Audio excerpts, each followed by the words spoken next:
Mitu head aastat tagasi istusime kord klubis koos ja arutlesime, kuidas leiab igaüks meist oma lõpu. Mina arvasin, et küllap suren maovähki. See oli juba meie perekonna traditsioon. Tõenäoliselt ka ainuke, millele ma truuks jään. Christian Breithaupt, kes juba aasta oli elanud viimase kopsutiiva teise poolega, oli kindel, et jääb varem või hiljem alla võitluses tosina miljardi patsilliga.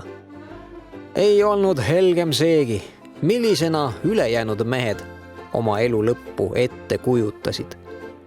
Hale surm, mille läbi me kõik peame kord kahjuks lahkuma. Mind hukutab naine, ütles maalikunstnik John Hamilton Llewellyn. Kas tõesti, naeris Dudley. Maalikunstnik jahmus hetkeks, siis jätkas aegamisi. Hei, mind hukutab kunst.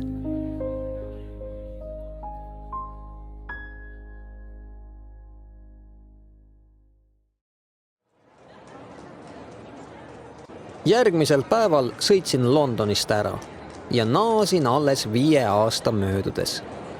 Teisel päeval peale saabumist kohtasin Trauerit, kellega me neil päevil Pall Mallil samasse seltskonda olime kuulunud. Küsisin temalt, kas ta klubisse tuleb. Ei, tal pidi päev läbi kohtus tegemist olema. Trauer oli vist mingi prokurör. Kas ma tahan tema pool einestada? Meeleldi. Kella 10 paiku olime einega lõpule jõudnud ja teener tõi lauale viski. Pikutasime nahk tugitoolides, jalad kamina poole ja meenutasime seda 5 aasta tagust novembri õhtut, mil olime rääkinud oma surmast. Trauer nentis, et neist, kes tol ajal klubis käisid, leian ma eest vaid mõne üksiku. Oma ettekuulutuste täide saatmisega oli poistel ülemäära kiire olnud. 8 mehest 5 olid siit ilmast lahkunud ja üsna sarnasel viisil, nagu tookord ennustatud sai. Christian Breithaupt oli olnud esimene. Ta suri pool aastat hiljem Davosis. Oma haigete kopsude tõttu oli temal olnud kerge sõna pidada. Dudley sai jahil kuuli keset laupa, kuigi ta ise oli arvanud, et ta sureb rinda tulistatud kuuli läbi. Sir Thomas Wimbledon oli surnud kopsupõletikku. Ta ei olnud suutnud pardijahist loobuda ja oli sumanud 5 tundi vööst saadik Thamesi jões. Kurat teab, mis mõnu see pakub. Macpherson oli samuti kõigest 2 kuu eest maise maailmaga hüvasti jätnud. Hajurabanduse tõttu. Ta oli olnud lihav nagu jõulukalkun, kõigest 35-aastane. Hea semu. Ainult Budley oli terve ja reibas, nagu mina ja Trauer. Võisin teda peagi klubis kohata. Üle jääb veel maalikunstnik. Mis temast on saanud? Küsisin ma. Llewellyn peab oma sõna paremini kui ükski meist, vastas Trauer. Teda hukutavad naine ja kunst. Ta on juba 10 kuud olnud Brightoni hullumajas, parandamatute osakonnas. Tema noor modell, arvatavasti 20 000 aastat vana, lagunes rõõmsat koost tema kuuma suudluse tõttu. See vapustas Llewellynit niivõrd, et ta läks hulluks. Ma palun sind, Trauer, ütlesin veidi nördinult. Jäta oma naljad, liiati kui need on nii tobedad. Surnute üle võib ju naerda, aga mitte elavate üle, kes istuvad hullumajas. Trauer raputas sigareti otsast tuhka, tempis endale uue viski ja keeras roobiga hõõguvatel halgudel teise külje. Tema näoilme muutus tõsisemaks ja ta lausus. Ma tean, et maalikunstnik seisis sulle lähemal kui meie, ülejäänud. Aga küllap katsud sinagi oma huultele naeratust manada, kui saad kuulda tema lugu. On traagikat, mille halvavast mõjust võime end päästa ainult pilke abil. Ja milline lugu ei sisaldaks mõnd naeruväärset seika. Tule tagasi John Hamiltoni juurde. Käisin ma peal. Tema lugu on lühidalt selline, nagu ma sulle ennisti ütlesin. Noor daam, õrnas 20 000 aasta vanuses, keda ta maalis ja armastas, lagunes rõõmsalt koost tema suudluse tõttu. Seepeale läks ta hulluks. See on kõik. Aga kui sa soovid, võin ka pikema seletuse anda. Tean seda juhtumit täpsemalt, kui mulle meeldiks. Mina viisin läbi ametliku juurdluse ja ma oleksin pidanud teab, kui kaua pead murdma, kas süüdistada teda murdvarguses, eseme kahjustamises, laiba rüvetamises või jumal teab millises õigusrikkumises, kui tema saatmine hullumajja poleks juurdlusele lõppu teinud. Seda lugu kuuldes pead sa kogu oma jõu kokku võtma, et seda üldse uskuda. John Hamilton Llewellyn oli juba pool aastat Briti muuseumis töötanud. Ma usun, et see oli Lord Hunstanton, kelle vahendusel ta sai tellimuse maalida 3. istungisaalis seintele freskosid.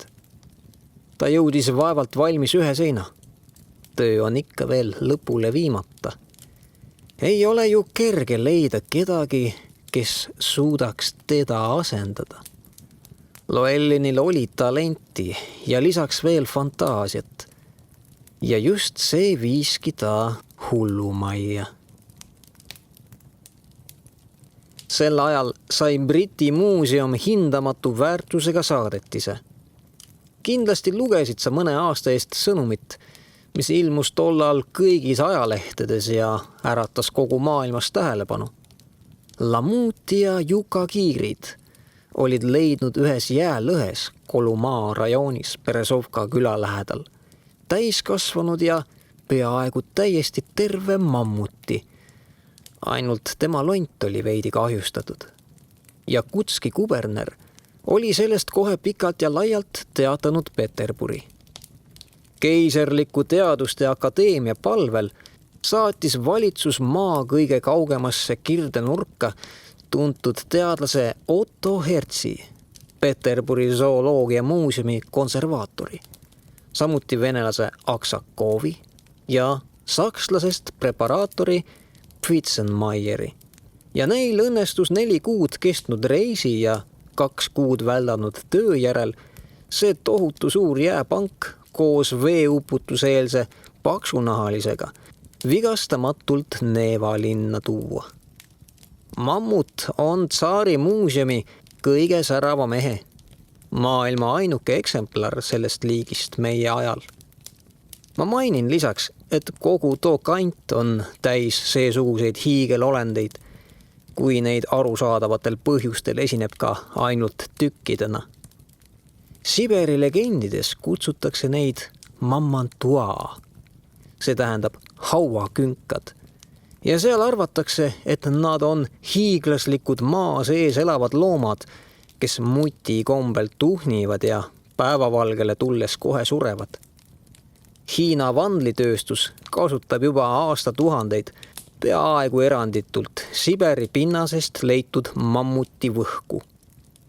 Ka Leena suudme alalt leiti 1799. aastal kergelt kahjustatud mammut, mille Adams 7 aastat hiljem toimetas Peterburi ja mille tükid nüüd maailma muuseumides laiali on.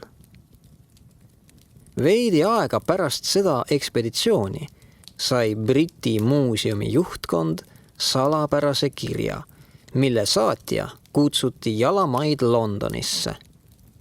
Kirja polnud saatnud keegi muu kui kurikuulus Aksakov, kes teenis geniaalse vargusega mitu miljonit ja elab praegu Pariisis rantjeena. Aksakov oli nimelt sel ajal, kui ta oma Tunguusi karavaniga mammutit Siberi jääst välja tõi, sattunud veel ühele, palju väärtuslikumale leiule. Sellest polnud ta oma valitsusele sõnakestki lausunud.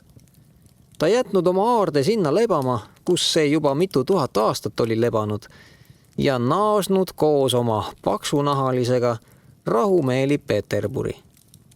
Ekspeditsiooniga oli Aksakov korda saatnud kangelasteo ega suutnud oma raevu talitseda, kui pärast haruldase looma ülevaatamist muuseumis andis tsaar Aksakovi ülemustele, muuseumi konservaatorile ja preparaatorile, loomulikult sakslastele, tubli tasu ja kõrgeid ordeneid. Sel ajal, kui kangelane ise pidi leppima sama ordeni 4. järguga. Kes teab, vahest oleks see mees kirja kirjutanud ka ilma mainitud vahejuhtumita. Igal juhul põhjendas ta oma teguviisi nõnda ja Briti muuseumi direktsioon võttis tema põhjust meeleldi kuulda. Tuleb ometi kinni haarata heast, kus seda leidub ja mitte pikalt küsida, kust see pärit on. Liiati, kui juhitakse Briti muuseumi. Aksakovi ettepanek oli järgmine. Ta toob oma teise leiu Siberist ära ja toimetab selle isiklikult Londonisse. Leiu üleandmise järel peab kohe välja makstama 300 000 naela. Briti muuseum ei riskeeri vähimalgi määral, kui mitte arvestada suhteliselt väikest summat, mida venelane vajas uue ekspeditsiooni varustamiseks. Ettevaatuse mõttes anti Aksakovile, kes oli vahepeal Vene riigiteenistusest lahkunud, kaasa 2 usaldusväärset inglast muuseumi staabist. Keegi Inglise vaalapüüdja viis kogu seltskonna Rootsi ja Koola poolsaare kaudu Jäämere äärde. Kusagil mindi maale ja sel ajal, kui laev ristles ja tema meeskond saatis aega mööda hülge ja kalapüügiga, liikus venelane koos oma mõlema inglasest kaaslase ja palgatud tunguuside salgaga sisemaale. Aksakovi see ekspeditsioon oli loomulikult palju ohtlikum kui esimene. Tollal andis tsaari saatekiri võlukepikesena talle igasugust abi, mida üldse oli võimalik seal saada. Nüüd aga pidi ta lootma üksnes endale ja peale selle tuli tal välja mõtelda 1001 kavalust, et teda ei märkaks tema tsaari pilk. Tsaaril oli uurivaid silmi mitu miljonit. Robert Halford, Lord Wilberforce'i poeg, kes ekspeditsioonist osa võttis, rääkis meile sellest. See oli kuratlik lugu. Neetult peenike vend oli see venelane, kui ta ka petis oli. Kokkulepitud nädalal kohtas ta ekspeditsiooni lahes, kus kohtumine pidi ka aset leidma ja 10 nädala pärast sõitis vaalapüügilaev juba Thamesi jõel.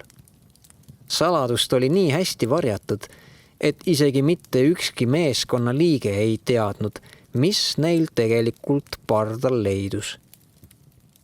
Tähelepanu äratamata oli vahepeal lastud muuseumis väärtuslikule leiule spetsiaalne ruum sisse seada. Seal pidi ta rahulikult oma 30 aastat puhkama, ilma et välja arvatud vähesed valitud, ükski inimene muuseumis teaks, milline uus aare on leidnud ulualuse Londonis. 30 aasta pärast, siis võiks seda maailmale juba näidata, sest siis on surnud need inimesed, kes täna olid vastutavad. Siis ei tekiks ka enam venelastega mingeid poliitilisi komplikatsioone ja poleks võimalik uurida selle leiuga seotud asjaolusid. 30 aasta jooksul on väikesest vargusest saanud argonautide retk kuldvillaku äratoomiseks. Nõnda kalkuleeris maailma varaaida valitsus ja see arvestus oleks ka paika pidanud, kui mitte meie sõber John Hamilton Llewellyn poleks sellele kriipsu peale tõmmanud. Tema kuulus väheste surelike hulka, kellele omistati au külalislahkelt tervitada Aasia printsessi Inglismaa pinnal. Sest salapärane saadetis polnud midagi muud kui tohutu jääpank, mille sees oli juba aastatuhandeid täiesti tervena olnud noor alasti naine. Daam oli samal viisil jääpanka sattunud nagu tema kaasaegne mammut Peterburi muuseumis. Kuidas? Seda pole sugugi kerge ütelda. Juba mammuti puhul murdsid paljud suured õpetlased pead ja meie leiuga oli asi veelgi keerulisem. Noorele daamile eluruumiks määratud tuba asus teises keldris ja oli 20 meetrit kõrge, 40 meetrit lai ja niisama pikk. Seinte ääres seisis 4 ammoniaakjäämasinat, mis olid kaetud kõrgete, kuni poole laeni küündivate jääseintega. Haruldasele külalisele Põhjamaalt taheti midagi erakordset sisse seada ja maa-alune saal, mille keskele jääpank paigutati, teha jääpaleeks, kus temperatuuri hoiti masinate abil alati mõnikümmend kraadi alla külmumispunkti. Tasane jääplaat oli põrandaks, millelt kerkisid siin-seal jääsambad, mis osaliselt kandsid jäikade jäätappidega üle külvatud lage. Osavalt paigutatud elektripirnid valgustasid seda talvepaleed. Tuppa pääses ühe ainsa suletava raudukse kaudu, mis oli seest poolt jääpangaga kaetud. Väljapoole avanes uks mugavasti sisse seatud eestuppa, kus külastaja võis lustakalt pragiseva kamina tule ääres jälle oma käsi soojendada. Smürna vaibad, Türgi diivan, mugavad kiiktoolid. Kõik oli siin hirmus hubane. Nagu jääsaalis vastu oksa oli kõik hirmus kõle. Niisiis oli kaunitar õnnelikult jääpaleesse peidetud. Venelane oli direktsiooni salapaikadest oma raha kätte saanud ja ära sõitnud. Esimene harullasest aardest tekkinud põnevus oli pikkamisi haihtunud. Jääpalees olid ainukesed regulaarsed külastajad 2 auväärt härrat, Londoni antropoloog ja tema kolleeg, Edinburghi professor. Nemad tegelesid mõõtmistega või vähemalt üritasid seda. Niivõrd kui saab mõõta midagi, mis on suletud 12 kuupmeetri suurusesse jääpanka. Edinburghi härra Jonathan Honeycock oli viibinud ka 6 aega Peterburis, et seal mammutit uurida. Tema dateeris meie noore daami mammuti kaasaegseks, kes oli elanud 20 000 aasta eest.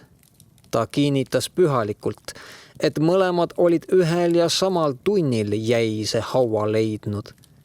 See hüpotees tugines Aksakovi teatele, mille järgi mõlemad leiukohad olid asunud teineteisest vaid püssilasu kaugusel ja tema kinnituse põhjal olid mõlemad olnud Berezovka vanas jõe sängis. Kahjuks ei pooldanud professor Jonathan Honeykocki seisukohta hoopiski mitte tema Londoni kolleeg, tubli Mr. Pennyfeather, humanitaaria magister, Bathi ordeni kavaler. Too arvas täiesti juhuslikuks selle fakti, et leiukohad asusid nii lähestikku. Daam olevat vähemalt 3000 aastat mammutist noorem, mida tõendab juba tema välimus. Ta esitas oma kolleegile hea hulga jooniseid selliste inimeste kohta. Ja tõesti, meie printsess nägi välja hoopis teistmoodi. Kohtutoimikutes leidub hulk joonistusi ja ka suur etüüd, kõik Llewellyni tehtud. Ja tema oli ka ainuke, kes nägi seda daami ilma jääkatteta. Piimvalge, puhta virsiku jumega, sügavate siniste silmade ja blondide lokkidega, kehaga, mis võinuks Praxiteelesele modelliks olla. Pennyfeatheril oli õigus. See daam oli hoopis teistsugune kui tugeva lõuaga pilusilmsed ürgnaised nendel joonistustel. Kuid ta ei suutnud Edinburghi professorit veenda. Kes oli need joonistused teinud, küsis too. Igal juhul inimesed, kes pole selliseid olendeid oma ihusilmaga näinud. Armetud teooriavusserid, kes on appi võtnud loomad ahvipuuridest ja uskumatult ebaesteetilise fantaasia abil niisugused lõustad ilmale toonud. Tema, Honeycock, kinnitab, et see on ürgaja naine ja kirjastajad teeksid hästi, kui nad kohe kõigist antropoloogia raamatutest tobedad õuduspildid välja rebiksid. Selle peale ütles Pennyfeather, et Honeycock on eesel. Selle peale andis Honeycock Pennyfeatherile kõrvakiilu. Selle peale virutas Pennyfeather Honeycockile hoobi kõhtu. Selle peale kaebas Honeycock Pennyfeatheri kohtusse. Selle peale kaebas Pennyfeather omakorda Honeycocki kohtusse.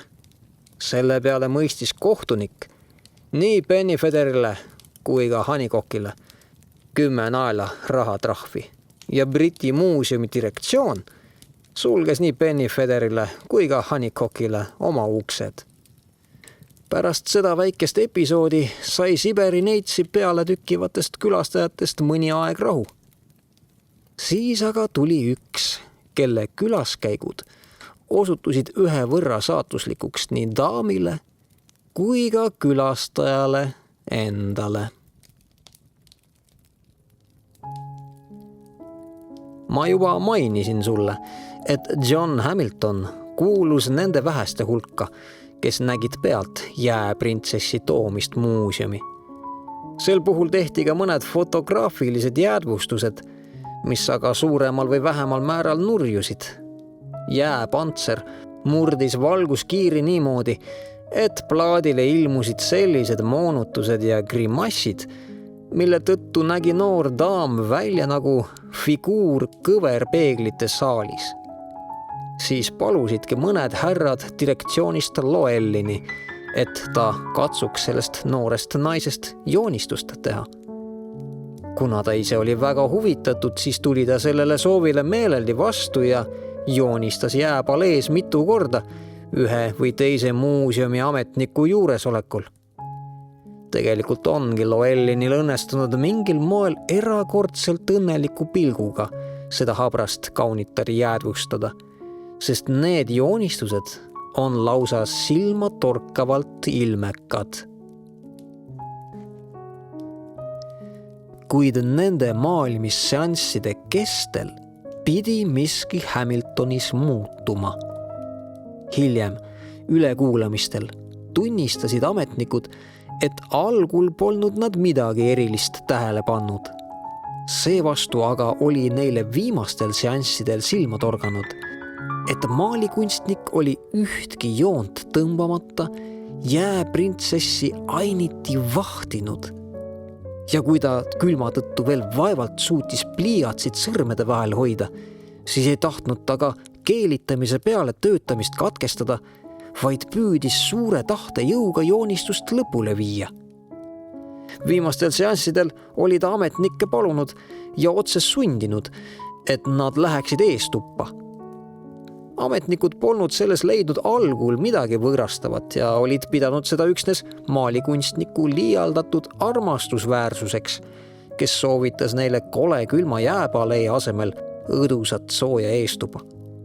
Siis aga oli hakanud asi neile kummaline tunduma, kui maalikunstnik oli neile andnud ülemääraselt suurt jootraha, et nad ta üksi jätaksid. Paar korda olid ametnikud eestoas kuulnud, et jääsaalis räägitakse ja nad olid Loellini hääle ära tundnud. Umbes samal ajal tuli Loellin kord ka direktori juurde ja palus jääprintsessi ruumide võtmeid. Tema tahtvat tollest naisest suurt pilti teha ja selleks olevat tal vaja igal ajal takistamatult jääpaleesse pääseda. Teistsugustel asjaoludel oleks tema palvele kindlasti vastu tuldud, sest Llewellyn oli ju saladusse pühendatud, kuid maalikunstniku tookordne käitumine direktori kabinetis, kogu see viis, kuidas ta palve esitas, oli nii kummaline, et direktor tõmbus umbusklikuks ja palve viisakalt, aga kindlalt tagasi lükkas. Seda eitavat otsust kuuldes hüppas maalikunstnik jalule, värises kogu kehast, kogeles paar seosetut sõna ja ilma hüvasti ütlemata tormas välja. Loomulikult süvendas selline käitumine direktori umbusku veelgi ja ta andis kõigile muuseumi ametnikele range käsu. Nüüdsest peale ei tohi lasta maa-alustesse ruumidesse mitte ühtki inimest ilma tema kirjaliku eriloata. Mõne aja pärast hakkas muuseumis ringlema kuulujutt, et keegi oli teinud katset mõnele ametnikule altkäemaksu andes pääseda jääsaali. Direktor kuulis seda ja et tema oli kalli aarde eest vastutav, siis laskis ta asja põhjalikult uurida. Ja ennäe, altkäemaksja härra polnud mitte keegi muu kui meie sõber John Hamilton. Direktor läks tema juurde istungisaali, kus ta maalis, ja leidis ta järil konutamas pea käte vahel. Direktor hakkas rääkima ja palus väga viisakalt tal sellest ruumist lahkuda nii ruttu kui võimalik. Ja ta tegi seda talle kuuluva maja isanda õigusega. Kui direktor aga nägi, et tema sõnad ei jõua kunstniku teadvusse, siis läks ta hõlgu kehitades minema. Nüüd laskis ta eestoa uksele 3 snepper lukku panna ja nende võtmeid hakkas ta hoidma oma kabineti rahakapis. 3 kuud oli kõik rahulik. Iga nädal käis direktor ise 2 ametniku saatel, kes pidid jäämasinate järele vaatama, nõiutud iluduse eluruumides. Nemad olid ka ainukesed inimesed, kes jääprintsessile külla tulid. Llewellyn tuli iga päev istungisaali, kus ta oli maalinud, kuid ta ei töötanud enam. Värvid kuivasid paletil ja pesemata pintslid lebasid laual. Mõnikord istus ta tundide kaupa järil, siis jälle tormas pikkade sammudega saalis edasi-tagasi. Juurdlusega on vaieldamatult tuvastatud, mida ta sellel ajal tegi. Kuidagi silmatorkavad on üksnes mõned külaskäigud Londoni tuntud rahalaenutajate poole. Ta katsus, muide edutult, võtta laenuks 10 000 naela. Tagatiseks üsna ähmane perspektiiv suuremat pärandust saada. Viimaks sai ta kõrge protsendimääraga 500 naela Oxfordi tänava firmalt Helpless and Neckripper.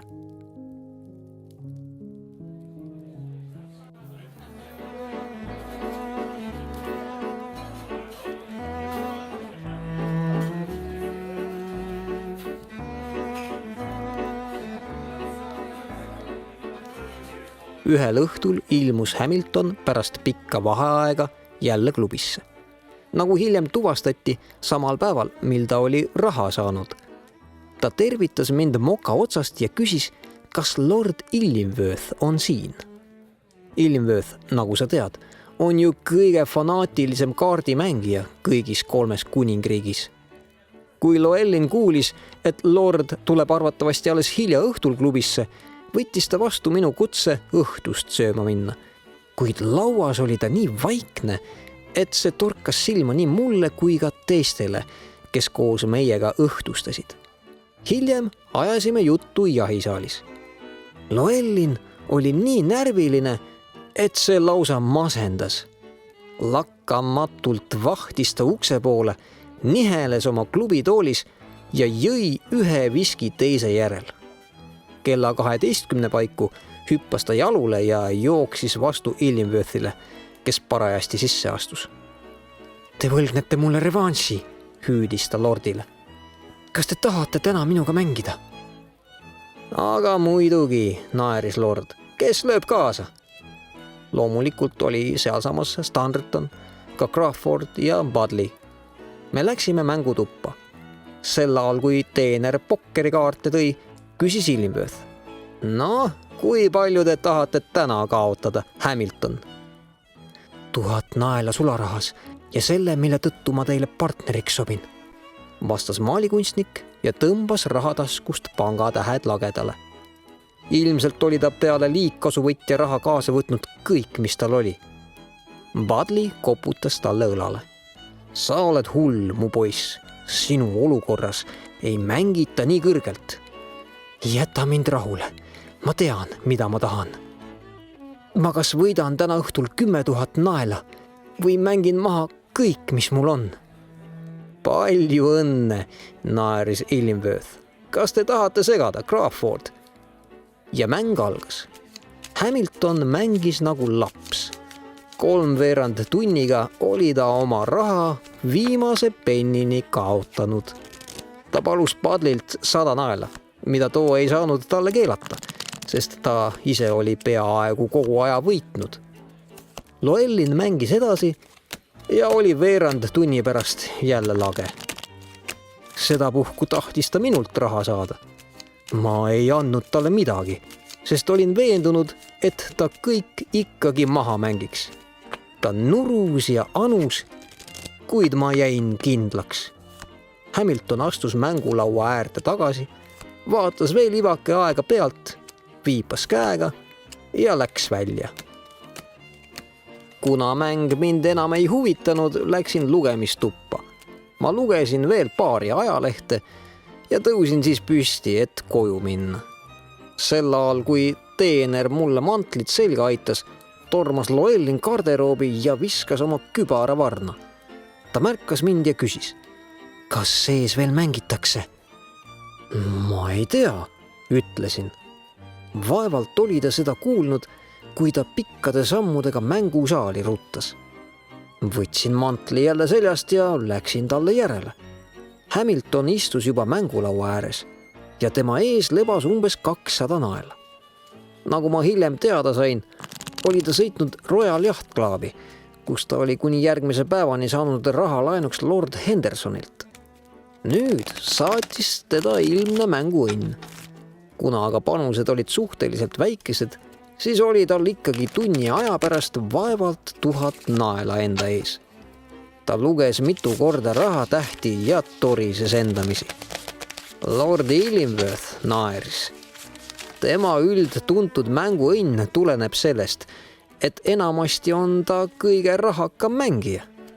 80 000 naela saab ta aastas renti ja nõnda on klubis kõigist teistest palju rikkam. Teie tahate täna vägisi rikkaks saada, Llewellyn. Pokker viidab teil liiga palju aega. Ehk mängime bakaraad. Maalikunstnik vaatas talle nii tänulikult otsa, nagu oleks lord tema elu päästnud. Crawford suurendas panka ja alustati bakaraad.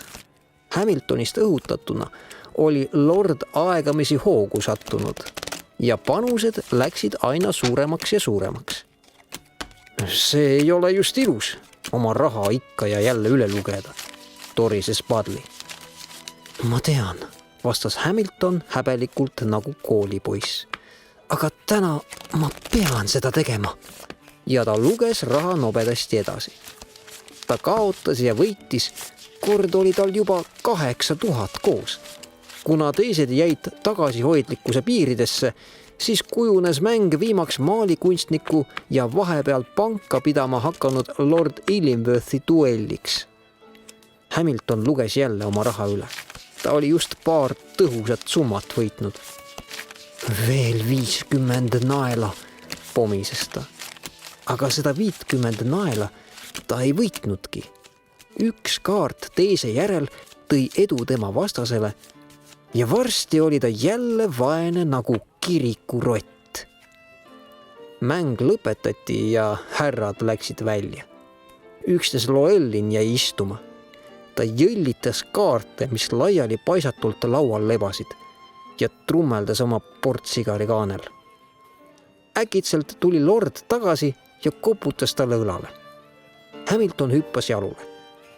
kas te vajate neid 10 000 naela mingiks otstarbeks? See ei ole teie asi. Mitte nii teravalt, noormees, naeris lord. Ma ostan selle hinna eest teilt pildi, mida ma nägin viimasel suvel Pariisis Marsi väljakul. Siin on raha. Ta luges Inglise panga käibele lastud rahatähed lauale. Llewellyn valmistus neid haarama, aga lord hoidis kätt peal. Mitte nii kiiresti. Ma esitan ka tingimuse. Ma nõuan teilt ausõna, et te enam mitte kunagi ei mängi. Mitte kunagi, hüüdis maalikunstnik ja sirutas lordile parema käe.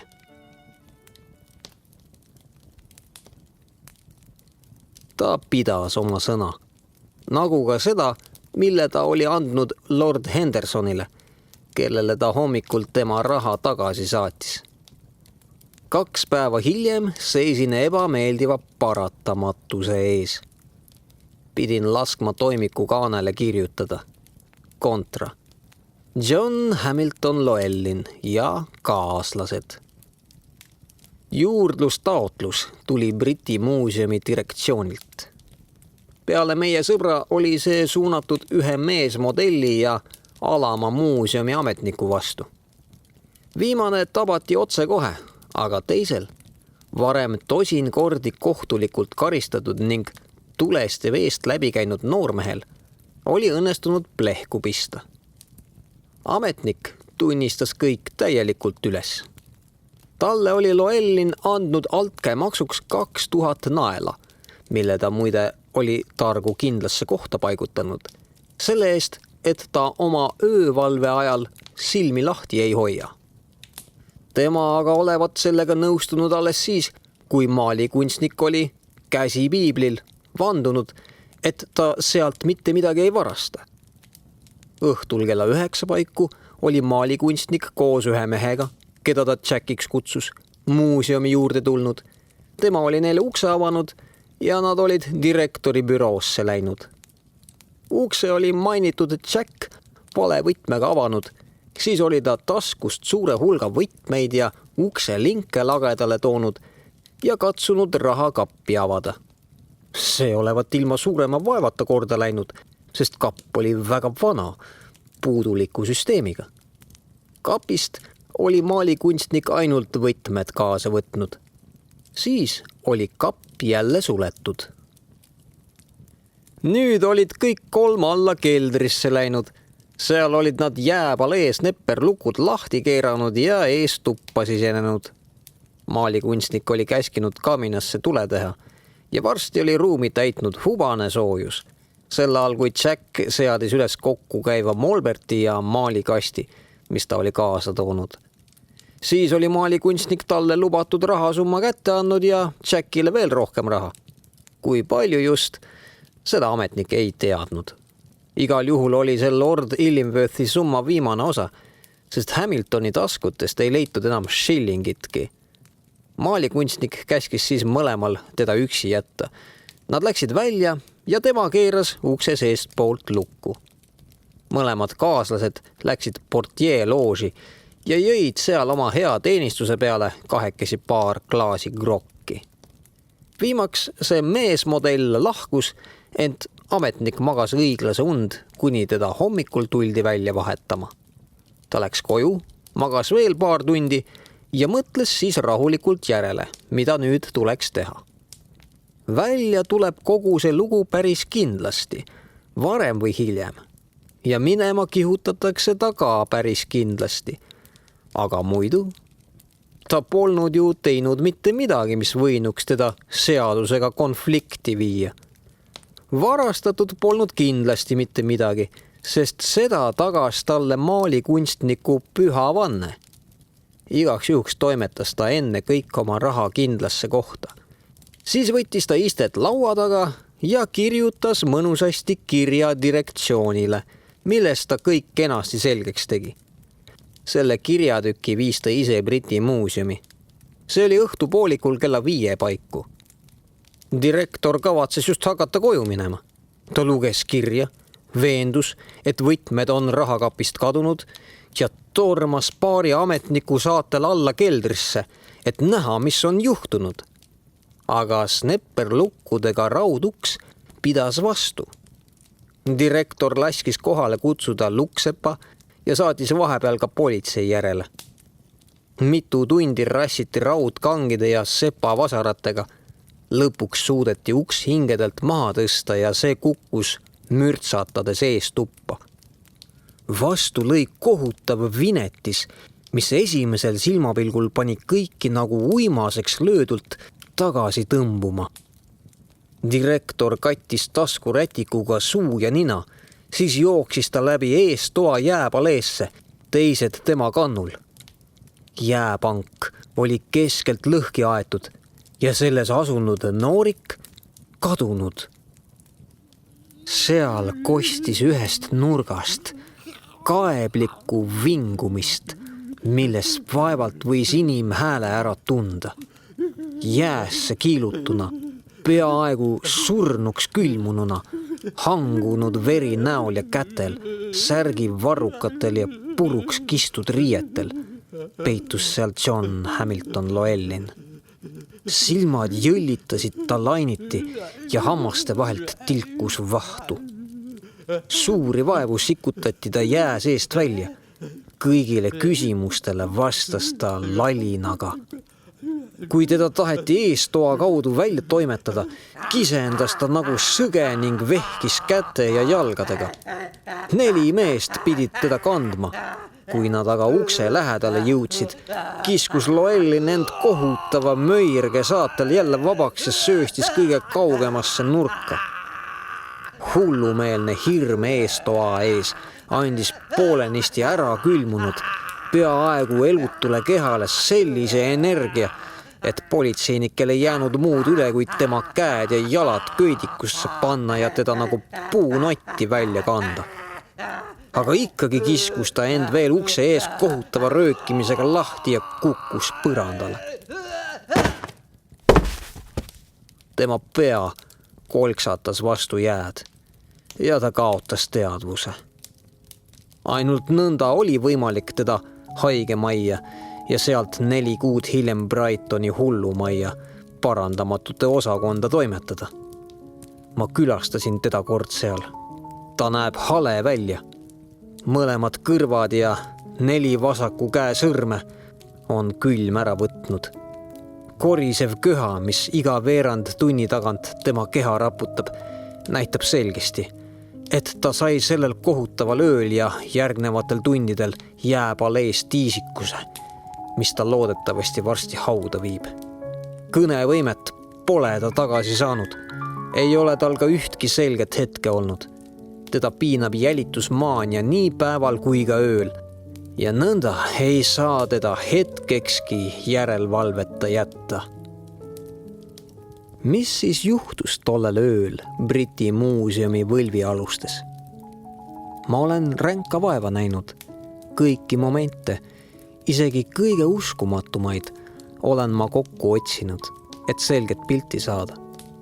Ma olen mappe ja laekaid läbi tuhninud. Siin on üks joonistus, seal paar rida vihjetega tema ulmade kohta.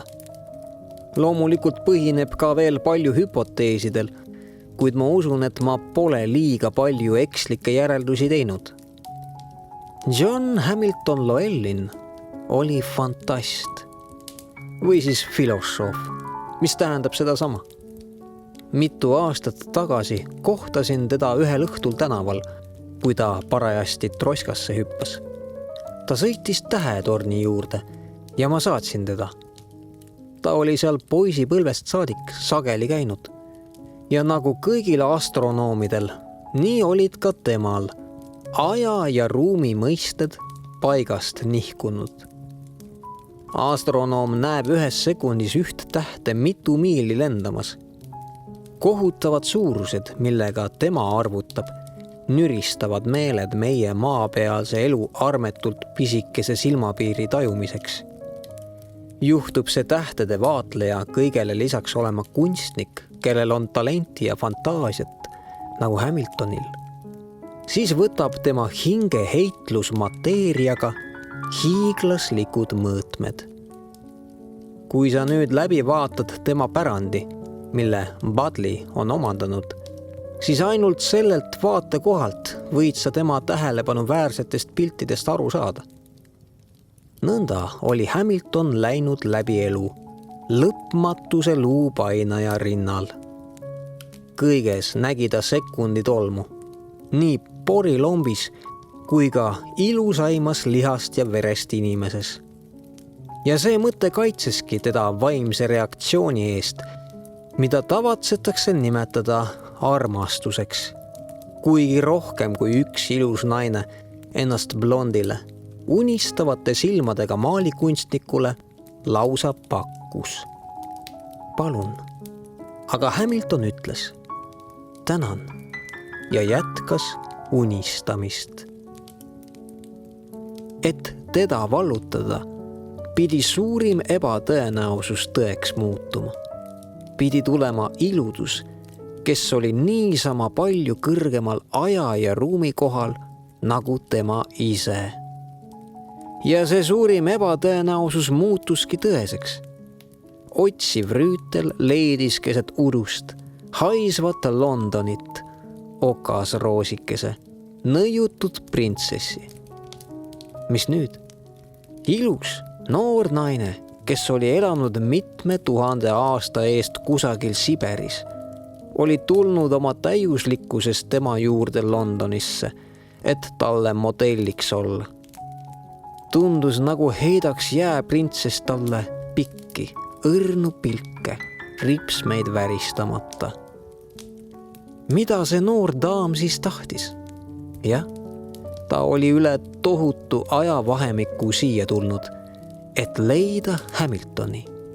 Nagu okas roosike, kes oli uinunud keset roose, nõnda magas see Siberi printsess jääpangas, et ära oodata oma ainukest rüütlit. Ta on ju surnud, ütles maalikunstnik endale. Aga mis tähtsust sellel on? Kui ta ka surnud on, võis maalikunstnik teda ikkagi armastada. Pygmalion oli armastanud raidkuju, kellele tema armastus puhus sisse elu. Ja Jeesuse inimarmastus äratas surnuist Jairuse tütrekese. Ime, jah? Aga kas polnud see ime, mis tema ees seisis, vähemalt niisama suur? Ja mis siis? Mis tähendab surnud? Kas surnud on maapind, mis kasvatab lilli? Kas surnud on kivi, mis tekitab kristalle? Või veepiisad, mis aknaklaasidel külmuvad ja sinna sõnajalgu ning sammalt võluvad? Mingit surma ei ole olemas. See ainulaadne naine oli võitu saanud kõik väelisest ajast. Aastatuhandete kiuste oli ta oma nooruse ja ilu säilitanud. Caesari ja Kleopatra ja suure Napoleoni, Michelangelo, Shakespeare'i ja Goethe, kõigi sajandite kõige suuremad ja tugevamad isiksused oli aja jalahoop lömastanud nagu ussikesed teerajal. Ent see väike sale kaunitar oli oma valgete kätega ajale vastu vahtimist andnud ja selle suurima mõrvari taganema sundinud. Maalikunstnik unistas ja imetles ja armastas. Mida sagedamini ta jääpaleesse tuli, et oma ilusat naist joonistada, seda selgemaks sai tema hinges pilt, mida ta luua tahtis. Oma elu suure pildi, inimelu võit lõpmatuse üle.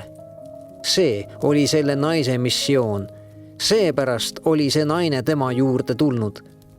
Nõnda võrsus tema unistavast vaimust kõige suurepärasem õis, millega õnnestatakse inimsugu ainult kord mitme sajandi jooksul. Puhtasse, võimsasse tundesse ühendatud armastus ja kunst. Aga mitte nõnda, jääpanga sees ei tahtnud ta oma armastust maalida. Vabana, Naervana pidi kaunitar puhkama kaljurünkal, käes valge vits. Ees seismas mõrvarlik aeg, jõuetu tema võiduka nooruse ees. Ja see pilt pidi inimestele avama printsessi jumalikkuse, kõige suurejoonelisema kingituse, mis inimkonnale osaks saanud. Tema, Hamilton, kunstniku jõud rinnus voolamas ja see oivaline naine, kes on võitu saanud ajast. Nemad tahtsid enneolematut saavutada. Hamiltonis küpses mõte kaunitar jääpanga seest vabastada. Ees ootavad raskused ainult kannustasid teda tagant. Tema usaldusmees Jack, üks modellidest, kes on valmis kõigeks. Ainuke inimene, kellele ta oma plaanist rääkis, oskas seda veel ohtlikumana kujutada. Nõnda, et maalikunstnik sai teda ja ühte muuseumi ametnikku kaasa tõmmata üksnes tohutu raha eest. Sellest ka tema asjatud katsed liigkasuvõtjatelt raha saada. Pealegi oli direktor teinud talle võimatuks jääpalee külastamise. Ta haudus mõtet oma saalis ja tema soov kallim vabastada ja koos viimasega inimkonnale ülim saavutus kinkida kasvas neil üksioleku tundidel piirituks. Siis tuli öö, mil ta püüdis pälmällil kaardid peos saatust sundida. Saatus naeris ta välja ja võttis temalt kõik, mis talle kuulus. Kuid nagu ilus naine, kes oma austaja kõik lähenemiskatsed tagasi lükkab, et talle lõpuks, kui mees on langenud trööstitusse, ennast ise kinkida. Nõnda naeratas viimaks ka Hamiltonile saatus ja andis talle Lord Illingworthi käe läbi raha, mida too arvas kunstnikul vaja minevat. Nüüd ei kõhelnud ta enam silmapilkugi. Juba järgmisele ööle määras ta kindlaks plaani elluviimise. Klappis hästi, et valves oli just see ametnik, kelle ta oli kaasa tõmmanud. Toodi võtmed, avati jääpalee ja Hamilton andis mõlemale suurima jootraha, mida uksehoidjad iganes on saanud. Eestoas keeras ta seest poolt 3 korda võtit. Nii, uks oli nüüd lukus ja ta oli üksi. Ta jäi seisma, kuulatas, kuidas mõlema mehe sammud koridoridel vaibusid. Nüüd ei kuulnud ta neid enam. Ta tõmbas sügavalt hinge, langetas siis otsuse ja läks kiirete sammudega jääpaleesse. Seal see printsess oligi, mispärast ta oma jääpanga seest välja ei hüpanud, talle vastu ei tormanud.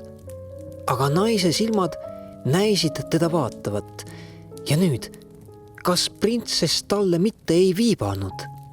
Hamilton pistis käe rinnataskusse ja võttis välja lühikese, ühest otsast teravaks lihvitud pihukirve. Vabanda minu läbematus, kui mõni hoop tabab sind valusalt, pomises ta. Ta asus tööle, mis viletsa instrumendi tõttu polnud just kerge. Lõpmatu ettevaatlikkuse ja armastusega raius ta endale teed, hoolimata külmast, mis jäigastas sõrmi. Hirmus aeglaselt jõudis ta edasi. Juba mitu tundi näis ta töötanud olevat. Kuid talle tundus, et aeg-ajalt heidab iludus talle virgutavaid pilke. Ainult kannatust, mu kallim. Varsti leban sinu embuses. Raginal varises jää igast küljest. Veel kerge löök ja veel üks ja veel üks.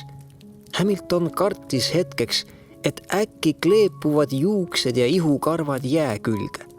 Aga ei, keha oli peene, hea lõhnalise õliga salvitud, nii et printsess võis siledana ja vigastamatuna oma jäävoodilt tõusta. Maalikunstniku käed värisesid, kogu tema keha lõdises külmast. Kiiresti kandis ta printsessi oma kätel siit välja, sooja, õdusasse eestuppa, kus punane leek ümises kaminas kummalist laulukest. Ettevaatlikult, väga ettevaatlikult asetas ta printsessi diivanile. Tolle silmalaud olid suletud. Ta näis magavat. Nüüd kiilraam siia, molbert joonde ja värvid välja. Ta maalis hoogsalt, vaimustusega. Nii polnud ükski maalikunstnik iialgi oma pildi ees seisnud. Tunnid lendasid, need tundusid sekunditena. Vahepeal aga oli leek kaminas üha kõrgemale roninud ja ruumis valitses peaaegu talumatu palavus. Hamiltoni laubal pärlendasid higipiisad. Ta uskus, et erutus on teda nii kuumaks ajanud. Ta viskas kuue seljast ja maalis särgi väel edasi. Seal, kas ei liigutanud printsess suud? Hamilton silmitses terasemalt. Tõepoolest, naine näis olevat alahuule naerule tõmmanud. Hamilton pühkis käega üle silmade, et nägemust peletada. Aga nüüd, mis see on? Printsessi käsi libises aeglaselt, üsna aeglaselt alla. Kas naine viipab talle? Kunstnik viskas pintsli kõrvale ja sööstis diivani juurde. Ta laskus põlvili. Haaras väikese valge käe, millel paistsid silma peened sinised soonekesed. Printsess laskis talle oma tahtmist mööda toimida. Hamilton surus ning pigistas seda kätt ja tõstis oma pea ja vaatas naisele jälle otsa. Tasase hüüatusega viskus Hamilton printsessi käte vahele, sulges silmad ja suudes tema põski ja suud ja kaela ja tema helkivaid lumivalgeid rindu. Suudlustesse, mis ta vajutas selle naise rindadele, pani ta oma kaua vaos hoitud armastuse ja oma lõputu igatsuse ilu ning kunsti järele.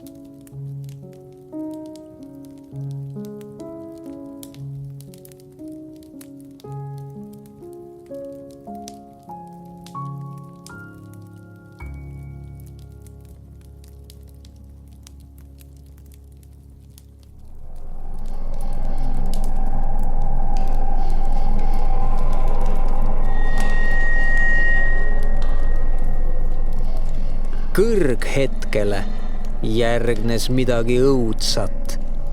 Jälk löga voolas tal üle näo. Ta hüppas jalule, astus paar sammu tagasi. Piirjooned ähmastusid. Mis see oli, mis lamas diivanil?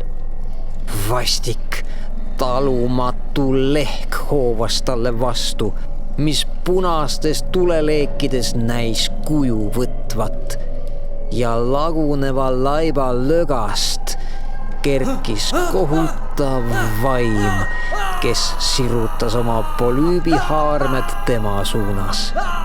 Julm hiigelnaine aeg maksis kätte.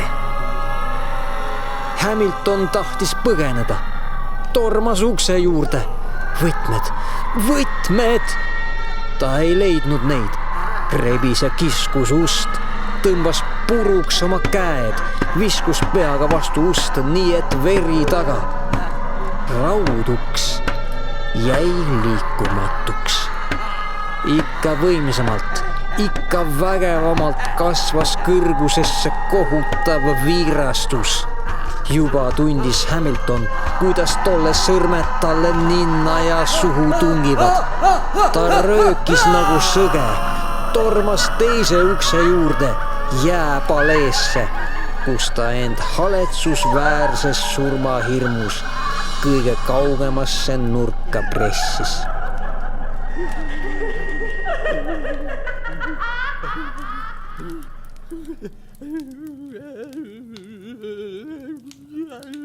Sealt ta leiti.